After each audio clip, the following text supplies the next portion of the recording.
모세오경의 세 번째 책에 해당되어지는 레위기를 여러분들과 함께 GS팀의 방식을 통해서 이해하도록 할 텐데, 레위기는 전체 27장으로 이루어져 있습니다. 그럼 먼저 GS팀의 방식을 통해서 여러분들과 함께 하기 전에 먼저 레위기가 어떠한 책인지를 먼저 살펴보기 원하는데, 교재 50페이지를 보면 잘 소개되어 있습니다. 거기 보면 레위기는 하나님의 거룩한 백성으로 어떻게 하나님께 나아가는지를 잘 가르쳐 주는 것이 레위기라고 얘기를 하는데요. 레위기는 제사장에게 해당되는 것들이라고 하는 헬라어 레비티콘에서 왔고, 라틴어로 번역한 불가타 성서의 제목 레비티쿠스에서 유래했습니다. 레위기는 시내산 호렙산에 도착한 이스라엘 백성들이 거룩한 제사장의 나라이며 동시에 거룩한 민족으로 세워져 가는 과정을 5가지의 거룩한 제사의 종류와 4가지 제사의 방법을 통해서 자세하게 설명을 하고 있습니다. 그러면 한번 보겠습니다. 레위기는 모세오경의 세 번째 책으로 27장으로 이루어져 있는데, 여러분이 가지고 있는 교재 메인 앞에 보면 레위기를 공부하기 이전에 레위기가 어떤 책인지에 대한 간단한 썸업되어져 있는 요약한 부분들이 있습니다. 레위기의 저자는 똑같이 창세기, 출애굽기와 모세가 기록한 것이고요. 그리고 기록 연대는 대략 BC 1446년부터 1406년 사이에 기록되었고, 기록 장소는 똑같이 시내 광야에서 기록이 되어졌습니다. 이 레위기의 중요한 키워드를 우리가 기억하고 간다면 우리는 좀 더 레위기를 쉽게 이해하게 되는데, 레위기의 중요한 키워드는 거룩, 성결, 그리고 제사의 종류와 제사의 방법이 되겠습니다. 주제는 이스라엘 백성들의 제사, 예배를 통한 거룩한 삶에 대해서 다루고 있고, 그래서 레위기의 중요한 핵심 요절 한 구절을 뽑는다면 레위기 19장 2절 말씀, 너희는 거룩하라, 나 여호와 너희 하나님이 거룩함이나라고 하는 말씀이 되겠습니다. 그럼 이제 구체적으로 GS팀의 방식을 통해서 여러분들과 함께 실제 본 강의에 들어가도록 하겠습니다. 제일 먼저 레위기의 G, S 스토리를 같이 엮어서 묶어서 한번 설명을 할 텐데요. 레위기는 거룩한 잔이 되겠습니다. 거룩한 잔에 봤더니 여기에 거룩이라고 쓰여져 있는데, 잠시 전에 목사님이 얘기했던 것처럼 레위기 19장 2절 말씀에 나와 있는 것처럼 하나님께서 내가 거룩하니 너희도 거룩하라라고 하신 말씀이 기인한 겁니다. 1장부터 27장으로 이루어져 있고, 정 가운데를 기점으로 해서 이쪽 편은 거룩한 백성이 됨이고요. 반대쪽 편은 거룩한 백성이 되었다라면 거룩한 백성으로 살아가는 것이 되겠습니다. 그렇다면 거룩한 백성이 되기 위하고 거룩한 백성으로 살아가기 위해 필요한 것이 있다면 바로 5가지의 제사와 4가지의 방법이 필요합니다. 그래서 먼저 여러분들과 함께 그렇다면 5가지의 제사가 어떤 것이 있고, 그리고 4가지 제사의 종류가 어떤 것이 있는지 여러분들과 한번 얘기를 나눠보도록 하겠습니다.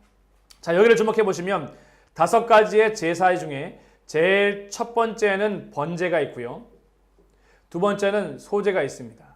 세 번째는 화목제가 있고요. 네 번째는 속건제가 있습니다. 5번째는 속죄제가 있게 되는데, 이 제사는 각각 특징이 있습니다. 어떠한 특징을 가지고 있냐면, 번제가 어떤 제사일까를 먼저 우리가 생각해 봐야 되는데, 번제는 다른 제사와는 다르게 하나님 앞에 드려지는 자원제이면서 의무제입니다. 소제는 자원제이고요. 화목제도 자원제입니다.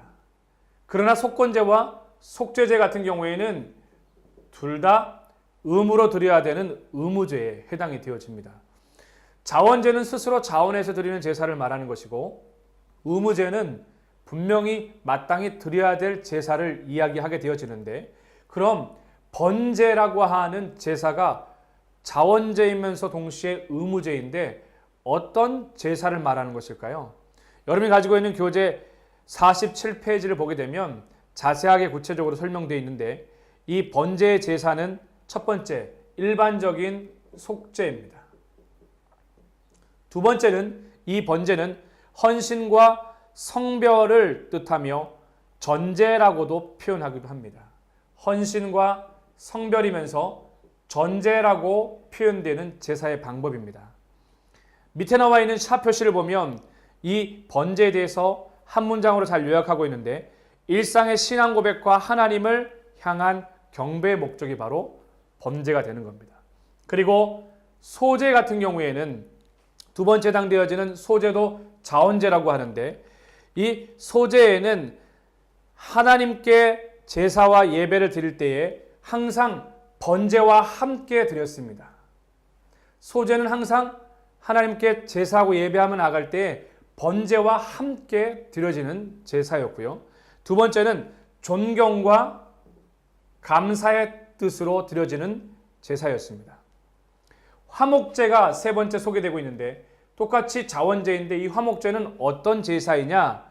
제사 드리는 자와 하나님과의 화평과 친교의 목적을 가지고 있습니다. 화평과 친교의 목적이고요. 중요한 건 두 번째, 이 화목제라고 하는 것이 공동체 식사, 식탁 교제가 병행되어진다는 겁니다. 공동체 식탁, 식사 교제가 병행된다는 겁니다. 그러면 밑에 샵에 있는 부분을 보십시오. 제일 위에 다시 한번 점검해 본다면, 번제는 아까 제가 말할 때 일상의 신앙 고백과 하나님을 향한 경배의 목적이라고 얘기를 했었고요. 두 번째, 소제는 순수하고 온전한 충성에 대한 부분이었습니다. 충성. 화목제는 하나님과 화평이라고 말할 수 있겠습니다. 그렇다면 중요한 키워드 한 가지를 떠올리게 되겠죠. 번제라고 하는 것은 뭐겠습니까? 헌신을 뜻하고, 소제는 충성을, 그리고 화목제는 화평을 의미하고 화평으로 하나님과의 하나 되어짐을, 또 하나 되어지기 위한 제사의 방법으로 쓰였다는 겁니다. 그리고 나서 네 번째 해당되어지는 속건제는 속죄제와 함께 의무제인데, 이들을 병행해서 이해할 필요가 있습니다. 둘 다 부지 중에 일어난, 영어 표현으로 한다면 something happen입니다. 뭔가 일어났다라는 것인데, 의도되어지고 계획되어지기보다는 그것이 우리와 의도와 상관없이 갑작스럽게 부지 중에 일어난 것인데, 특징 중에 하나는 속건제 같은 경우에는 부지 중이지만 배상이 가능한 것을 가리켜서 속건제라고 말하고, 속죄제 같은 경우에는 부지 중인데 배상이 불가한 것을 가리키는 거였습니다. 그래서 이 둘의 특징이, 속건제와 속죄제가 비슷해 보이지만 완전히 다른 것은 배상이 가능하냐, 배상이 불가능하냐에 따라서 이 두 제사가 나눠지게 되어집니다. 사실 번제는 히브리어로 말하면은 올라라고 하는 표현을 썼고요. 히브리어로 번제는 올라입니다. 거기에 또 보면은 소제는 민하라고 되어 있고, 화목제는 셸렘이라고 되어 있고, 또 속건제는 아삼, 그 다음에 속죄제는 하타트라고 되어지는 히브리어로도 표현되기도 해요. 그럼 우리가 좀 더 나아가서 구체적으로 그러면 여기에 나와 있는 이 5가지의 제사가 어떤 제물을 통해서 드려졌는지 한번 더 구체적으로 살펴볼 필요가 있겠습니다. 거기 보면 제일 먼저 번제를 드릴 때 하나님께서는 이스라엘 백성들로 하여금 형편에 따라서 드리도록 했습니다. 가난하고 잘 사는 사람, 지위, 계급에 따라서 다 통일성 있게 하나를 드리라는 것이 아니라 형편에 따라 드릴 수 있도록 허락하셨다는 건데, 중요한 건 이 번제는 흠없는 수소로 드렸다는 거예요. 뭐로 드렸다고요? 흠이 없어야 되는 수소로 드리게 됐습니다. 이 번제는 또요, 흠없는 숫양과 수염소로 드리게 됐습니다. 숫양과 숫염소. 특징이 있죠. 흠이 없어야 된다는 것과 순놈들을 통해서 드렸다는 거예요. 숫소, 숫양, 숫염소를 통해서. 그리고 아까 형편에 따라 드렸다면 이 숫소, 숫양, 수염소를 드리지 못하는 사람은 무엇으로 드렸을까요? 산비둘기 혹은 집비둘기 새끼로 드렸다는 겁니다. 산비둘기와 집비둘기 새끼로 드렸다는 겁니다. 두 번째 보겠습니다. 소제는 그렇다면 아까 얘기할 때 번제와 함께 같이 가는 제사인데, 이 소제의 제물은 어떤 것이 있었을까요? 저는 사실 이 소제를 접할 때마다 참 소박한 하나님을 경험합니다. 왜냐하면 하나님께 소제를 올려드릴 때 그 제물이 사용된 걸 보게 되면은 소제에는 세 가지 큰 특징을 이루는데 첫 번째가 무엇이냐면 기름 섞은 고운 가루와 유황. 기름 섞은 고운 가루와 유황을 통해서 하나님께 드렸고요. 두 번째, 소박한 하나님 앞에 제사와 예배를 드릴 때 어떤 제물을 사용했냐면 바로 고운 가루에 기름을 섞어 화덕에다가 구웠습니다. 뭐를요? 무교병을 구웠던 겁니다. 그래서 그 무교병은 구워서 드리는 방법이 있었고요. 또 기름을 바른 후에 무교 전병을 제사의 제물로 사용하기도 했습니다. 세 번째는 무엇이냐면 첫 이삭을 빻아서 기름을 묻히고요. 또 거기에 보게 되면은 유황을 섞어서 볶아낸, 여러분 한번 상상을 해보겠습니까? 빻고 그 다음에 거기에다가요 기름과 유황을 섞어서, 그리고 거기에다가 어떻게 해요? 볶았을 때 고소한 향기가 나지 않겠어요? 그렇게 드려지는 제물이 바로 소제 제사의 제물이었습니다. 화목제 제물로 세 번째 넘어가 보게 되면 번제가 숫소, 수양, 숫염소로 이루어져 있다면 화목제 같은 경우에는 암수를 구분하지 않습니다. 첫째, 똑같이 모든 제사 제물이 그래야 되는 것처럼 화목제물도 흠이 없어야 했습니다. 흠이 없어야 하고, 또 하나 제산의 정도에 따라서 다양하게 드릴 수 있었습니다. 예를 들면 이런 겁니다. 숫소, 암소, 숫양, 암양, 숫염소, 암염소를 드렸던 겁니다. 근데 차이가 있죠. 뭐가 빠졌어요? 비둘기 새끼가 빠졌죠. 그 작은 걸 나눠 먹을 수 없기 때문에 그렇습니다. 그래서 여러분들이 이야기해서 화목제 같은 경우에는 흠이 없어야 하고 제산의 규모에 따라 다르지만 똑같이 구분하되 암수 상관없이 흠 없는 것을 통해서 드렸다는 것을 기억하고요. 그 다음에 이 화목제가 끝나는 속건제와 속제제에 이제 의무제로 들어가게 되어지는데, 이 의무제를 한번 주목해 보십시오. 의무제 첫 번째 속건제에 해당되는 부지 중에 제산이 또 혹은 그것을 배상 가능한 것이라면 첫 번째는 뭐 해야 되냐면은 하나님께 죄를 지었다면 흠없는 숫양으로 했습니다. 뭐라고요? 흠이 없는 숫양이어야 있습니다. 두 번째는 굉장히 중요한데, 제사장에게 혹시 상하거나 죽었거나 배상해야 되는 그 물건을 제사장이 확인한 다음에 제사장은 거기에다가 손해를 입힌 것의 5분의 1을 더해서 배상하도록 했습니다. 그래서 교과서 47페이지를 교재를 볼 것 같으면 이렇게 되어 있죠. 사람에게 죄를 지었더라면 흠없는 수양으로 하고 손해를 입힌 것의 5분의 1을 더해 배상한다라고 표현되어져 있는 겁니다. 두 번째, 속죄제 같은 경우에 똑같이 부지 중에 의무제로 드려지는 것인데, 첫 번째는 무엇으로 드려지느냐?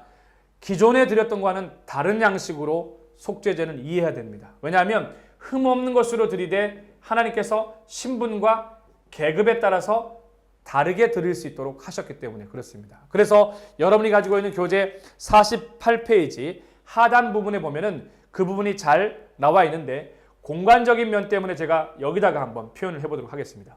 이 속죄제의 제물이 어떤 것이 되느냐?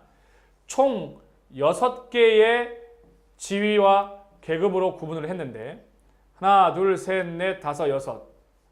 제일 아래에 해당되어지는 것이 바로 극빈자입니다. 아주 가난한 사람을 말하는 것이고요. 그 다음에는 뭐예요? 서민을 말하고, 그 다음에 평민, 그 다음에 족장과, 그 다음에 이스라엘의 회중과, 그 다음에 대제사장입니다. 하나님께서는 이 속죄제를 드릴 때에 신분과 계급에 따라서 제물을 드리게 하는데, 극빈자들 같은 경우에는 비둘기와 산비둘기 혹은 부들기 새끼를 구하는 것조차도 힘든 사람들에게는, 저는 너무 이걸 보면서 하나님이 철저하게 제사함에 있어서, 예배함에 있어서 누구든지 나올 수 있도록 길을 열었다는 것을 이걸 통해서 보게 되어져요. 뭐요? 고운 가루 혹은 에바 10분의 1을 아주 작은 단위의 가루를 하나님 앞에 드릴 수 있도록 했고요. 서민들은 뭘 했겠습니까?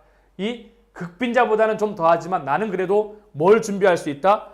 산비둘기 2마리 혹은 집 비둘기 새끼 2마리. 산비둘기 둘 혹은 집 비둘기 새끼 2마리 난 준비할 수 있다라고 하는 사람들은 이렇게 준비할 수 있도록 했고요. 평민 같은 경우에는 흠이 없는 암, 염소와 암, 양입니다. 흠이 없는 뭐요? 암, 염소와 암, 양을 드리도록 했고요. 족장 같은 경우에는 흠이 없는 숫염소를 드리도록 했습니다. 족장의 상징인 것처럼 흠 없는 뭐요? 숫, 염소를 드릴 수 있도록 했고요. 그 다음에 이스라엘 회중 같은 경우에는 흠이 없는 황소를 드리도록 했습니다. 그 다음에 대제사장도 흠이 없는 황소를 드리도록 했습니다. 이 부분에서 우리가 좀 주목해 봤으면 좋을 것 같아요. 그때 당시에 제일 최고의 단위가 되어지고 황소가 상징하는 부분이 어떤 의미인지 여러분들은 잘 알 것 같아요. 그래서 지위와 계급에 따라서 이렇게 다양하게 속죄제의 제물을 드릴 수 있도록 하나님께서 제사를 통해서 이스라엘 백성들 가운데 가르쳤습니다. 여기 이제 우리가 나눴던 부분들이 5제에 해당되어지는 5가지 제사의 종류였는데, 그렇다면 이제 이 제사의 5가지 종류 말고 4가지 사법에 대해서 한번, 제사 드리는 방법에 대해서 한번 우리가 알았으면 좋겠는데, 여러분이 가지고 있는 교재 48페이지 상단에 보면은 자세하게 소개가 되어 있는데 공간 활용 차원에서 이쪽을 제가 사용하도록 하겠습니다. 이 5가지의 제사를 드리는 방법이 있었더라면 이스라엘 백성들 가운데서는 이 5가지 제사의 각각 항목에 따른 방법 외에 어떠한 방법으로 드려야 되는가 하는 이 방법적인 문제가 항상 논의됐습니다. 거기에 보면은 전화거세요 해서 전제가 있고요. 또 뭐가 있습니까? 화제가 있고요. 그 다음에 거제가 있고요. 그 다음에 뭐가 있어요? 요제가 있게 됩니다. 이게 바로 4가지 제사를 드릴 때의 방법인데, 문제는 전제 같은 경우에는 부어드리는 제사의 방법입니다. 부어드림. 화제 같은 경우에는 불태워드리는 걸 말하는 것이고요. 거제 같은 경우에는 팔을 수평으로 올려드리는 걸 말하는 것이고요. 요제 같은 경우에는 팔을 흔들어 올려드리는 것이 제사의 방법이에요. 그렇다면 이 전제는 어떤 제사, 5가지의 제사의 종류들 중에 전제를 통해서 드려지는 제사는 어떤 것이 있었을까요? 바로 번제와 소제와 화목제. 뭐겠습니까? 번제와 소제와 화목제. 뭐예요? 자원제로 드려지는, 전제 드리는 것은 번제와 소제와 화목제의 제사를 그렇게 어떻게 부어드렸다라는 거죠. 그럼 뭘 통해서 부어드렸을까요? 제물들이요. 포도주와 독한 술을 부어드리기도 하고요. 또 어떤 경우에는 이렇게도 이야기를 합니다. 전제 같은 경우에는 짐승을 잡아 피를 뿌리는 제사의 방법이라고도 얘기를 하고, 또 부어드리는 제사의 방법이라고도 얘기를 합니다. 그래서 번제와 소제와 화목제가 여기에 해당되어지고, 아까 말했던 관련 제물은 뭐라 그랬습니까? 포도주 혹은 독주가 여기에 해당이 되겠습니다. 그러면 화제는 불태워 올려드리는 것인데, 이 5가지 종류의 제사 중에 화제를 통해서 드려지는 것은 뭘 말하는 걸까요? 전부 다 해당되어집니다. 바로 번제, 소제, 화목제, 속죄제, 속건제, 소제, 번제, 소제, 화목제, 속죄, 속건제. 이 5가지의 제사를 통해서 드려지게 되어지는데, 제물들은 어떤 것이 있겠습니까? 번제에 해당되어지는 제물들, 그 다음에 소제에 해당되는 제물들, 그 다음에 화목제에 해당되어지는 제물들, 속건제에 해당되는 제물들, 속죄제에 해당되어지는 제물들, 이 모든 제물들이 여기에 들어가면 되겠습니다. 그리고 이제 거제 같은 경우는 팔을 수평으로 올려드리는 것인데, 5가지 번제, 소제, 화목제, 속건제, 속죄제 중에 이 거제를 통해서 팔을 수평으로 해서 올려드리는 제사는 어떤 것이 있었을까요? 교재에 보면 잘 나와 있습니다. 바로 화목제입니다. 화목제. 화목제입니다. 그리고 중요한 건 팔을 수평으로 올려드릴 때 해당되어진 것을 보면 땅의 첫 소산물이나 그 다음에 11조와 전리품 같은 경우에는 어떻게 되어져요? 팔을 곧게 올려서 전쟁에 승리한 물건을 팔을 곧게 해서 하나님 앞에 올려드리는 거제의 방식을 통해 드려졌다는 거예요. 그리고 이제 마지막에 해당되어지는 것을 보게 같으면 여기 잠깐 빠졌는데요. 이 거제에 해당되어지는 그러면 제물들은 뭐가 되겠느냐? 화목제니까 화목제에 해당되어지는 제물들 같이 따라오면서 동시에 처음 익은 곡식가루, 타작마당의 곡식, 11조, 포도주, 기름 등 같은 것들을 여기다가 올려드렸습니다. 그리고 마지막에 해당되어지는 요제는 흔들어 올려드리는 제사의 방법인데 어떤 제사가 해당이 되어질까요? 바로 거기에 보면은 화목제와 속건제가 해당되는 겁니다. 화목제와 속건제가 그렇게 드려지게 되어집니다. 그러면 목사님 거제 방식으로는요 화목제도 있고요. 또 위에서 말했던 건 땅의 소산물이나 아니면 전리품도 해당되어지는데 그리고 지금 목사님 말했던 이 요제를 보면 요제도 화목제가 있네요. 그렇습니다. 화목제 같은 경우에는 거제로도 드리기도 했고 또 어떻게 해요? 여기 나와 있는 요제 방식으로도 올려드릴 수 있었습니다. 그리고 속건제 기억나시죠? 배상 가능한 부지중이지만 배상 가능한 제사에 해당되어지는 속건제도 여기에 해당되어지는 요제를 통해서 하나님 앞에 올려드릴 수 있었다. 또 특이한 것 중에 하나가 보시면 거제의 특이한 것은 아까 목사님 말했던 건 뭐라 그랬어요? 땅의 첫 소산물이나 11조나 전리품을 팔을 수평으로 올려드려서 됐다 그러지 않습니까? 그렇다면 여기 나와 있는 요제 같은 경우에도 화목제, 속건제 중에 땅의 처음 곡식을 바칠 때 요제로 올려드렸다는 거예요. 곡식을 수확한 다음에 하나님 앞에 흔들어 올려드렸다는 겁니다. 이게 바로 5제사, 5가지 제사와 사법인데 저는 이렇게 생각을 해요. 왜 하나님께서 이스라엘 백성들 가운데 출애굽기에서 성막을 지어서 우리 가운데 가르치신 다음에 성막을 잘 가르치신 다음에 바로 레위기에서 제사를 가르치시는 걸까요? 완성된 제사의 모형입니다. 제사를 드릴 수 있는 성막이 준비되었다면 그곳에 와서 제사를 어떻게 드려야 되는지 5제사법을 통해서 분명하게 하나님이 가르쳤다라는 것이죠. 저는 이 레위기를 가르칠 때마다 이런 생각이 들어요. 사람들이 레위기를 어려워하는데 레위기는 어려워할 책이 아니라 레위기는 잘 배워야 될 책입니다. 왜냐하면 분명하게 제사를 드리게 되어지고 분명하게 하나님 앞에 나갈 수 있는 길을 여는 것이기 때문에 그래요. 이렇게 보십시오. 만약에 선생님 한 분이 죄를 지었습니다. 죄를 지었는데 부지중에 죄를 저질러서 배상 가능한 죄예요. 그래서 속건제를 드려야 되는데 속건제가 아니라 제사로 나와가지고 화목제로 드리고 가는 거예요. 잘못되지 않았겠어요? 부지중에 분명하게 의무제로 하나님 앞에 드려야 될 제사가 있는데 그걸 드리지 않고 화목제물로 먹고 마시고 그렇게 하나님과 화평한다라고 감당하면 무엇이 되겠습니까? 오늘날 그것을 똑같이 끌어온다면 똑같은 방법 중에 하나예요.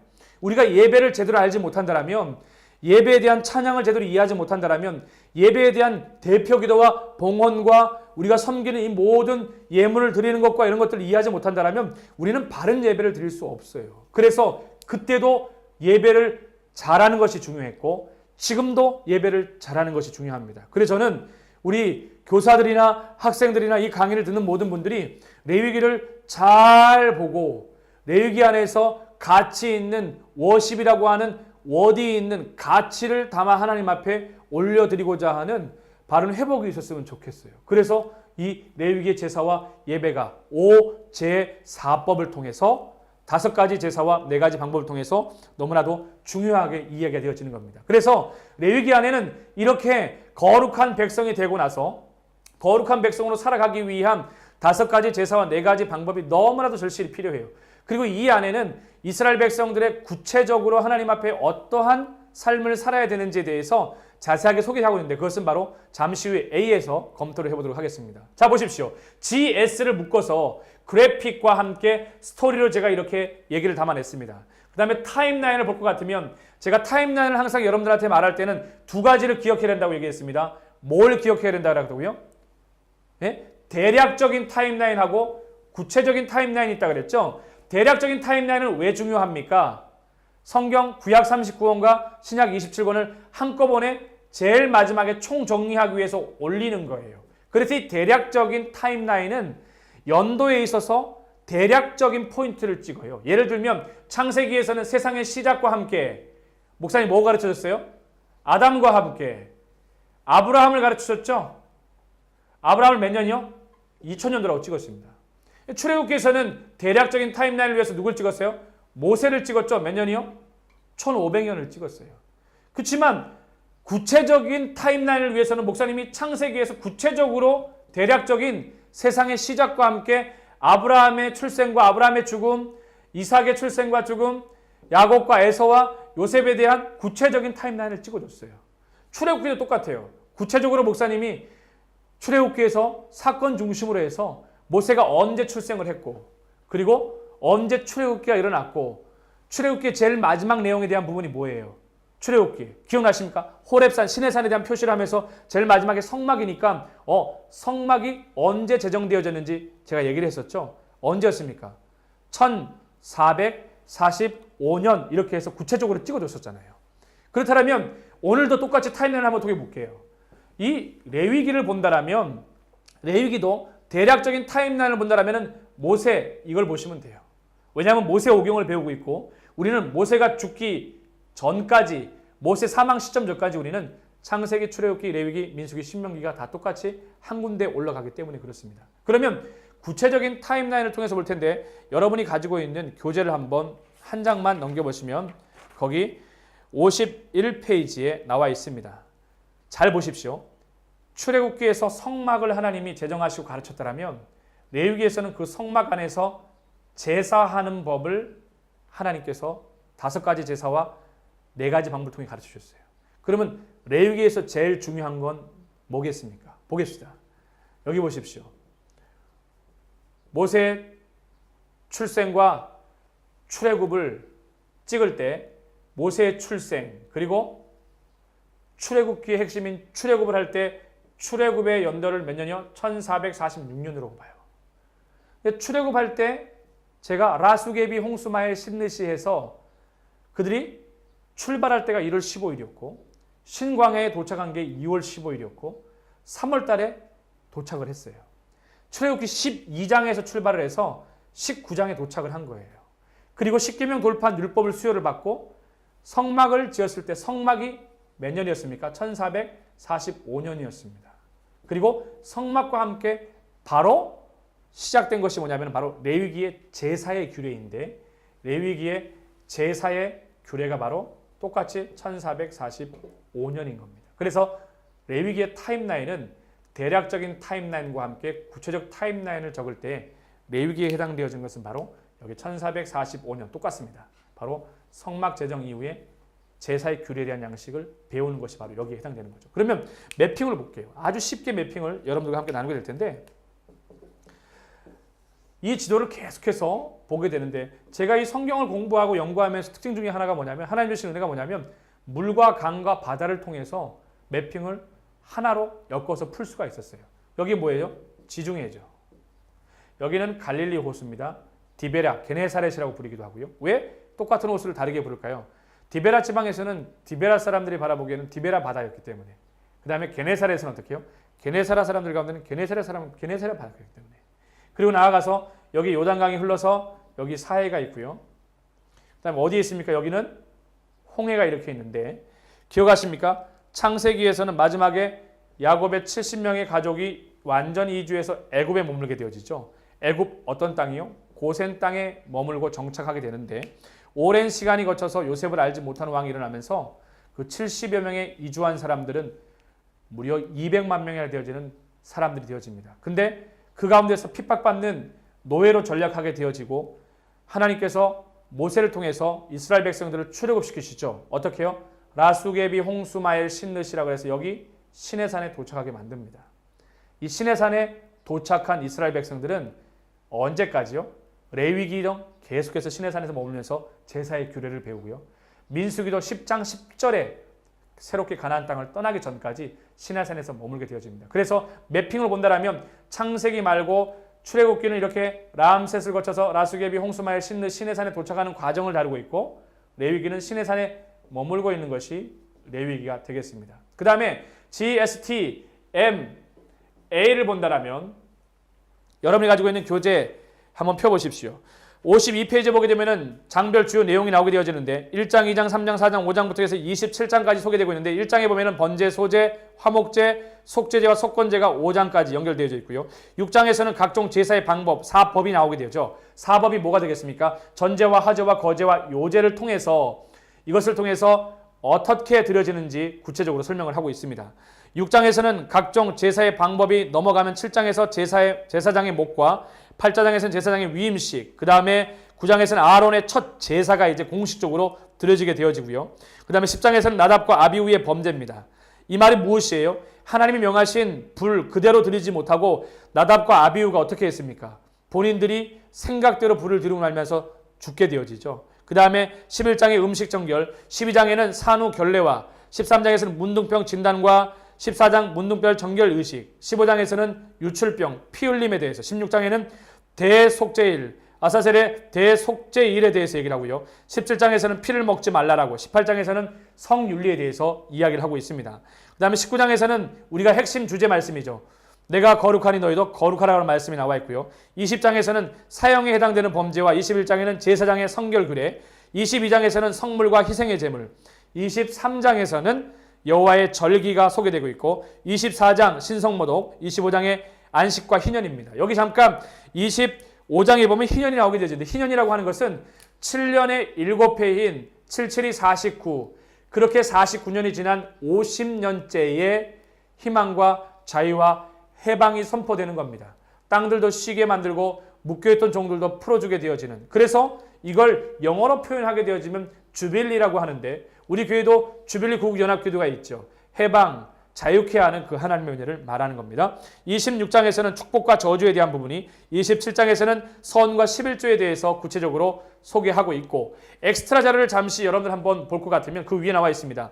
레위기 속 이스라엘 백성의 위치를 볼 것 같으면 어디? 매핑과 함께 이해할 수 있는데 거기 보면 라수게비 홍수마의 신느시, 이스라엘 백성들이 쭉 거쳐서 시내산까지 호렙산까지 도착해서 그 산에 머물러 있는 것이 레위기에 대한 그 위치가 되겠습니다. 그래서 여러분들이 꼭 기억해 주십시오. 레위기는 시내산에 머물면서 출애굽기를 이어서서 하나님께서 제사의 규례에 대해서 말씀하시는 것들을 배우고 구체적으로 그 제사를 드리는 것을 배우는 것이 바로 레위기라는 것을 기억하시고 여러분이 이해해 주시면 감사하겠습니다. 수고 많으셨습니다.